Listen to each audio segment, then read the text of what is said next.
இயக்கம். நீங்க சமீபத்தில் ரீல்ஸ்ல கூட வந்ததுன்னு நினைக்கிறேன். என்எஸ்கே ஒரு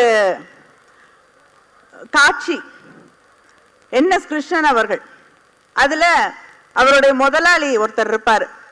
அந்த முதலாளி கிட்ட அவங்க பண்ணையில வேலை செய்யக்கூடிய குறைந்த ஜாதியை சார்ந்த ஒருவர் தொட்ட மண் பாத்திரத்தை கொண்டு போய் தரும்போது அவன் தொட்டது இதை நான் பயன்படுத்த மாட்டேன்னு போட்டு உடைச்சிருவார்.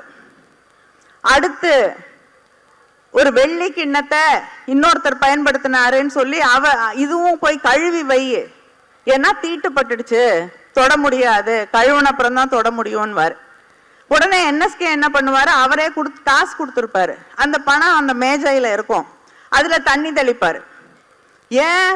ஏன்டா பணத்து மேல தண்ணி தெளிக்கிறேன்னு வாங்க, நீ தானே சொன்ன தீட்டுப்பட்டுருச்சுன்னு. அதுக்குன்னு பணத்து மேல யாராவது தண்ணி தெளிப்பாங்களாடான்னு பொண்டாட்டியை கூப்பிட்டு கொண்டு போய் பத்திரமா தொடச்சு வை அதை அப்படின்வாரு.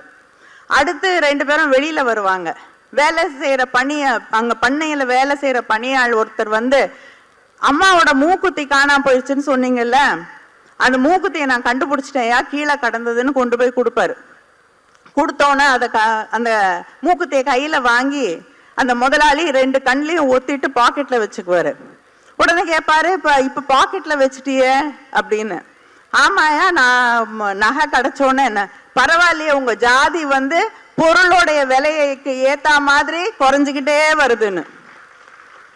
இப்படிப்பட்ட தன்னுடைய நகைச்சுவையாக இருந்தால் கூட அதுல ஜாதிய கட்டமைப்பை உடைத்தது திராவிட இயக்கம்.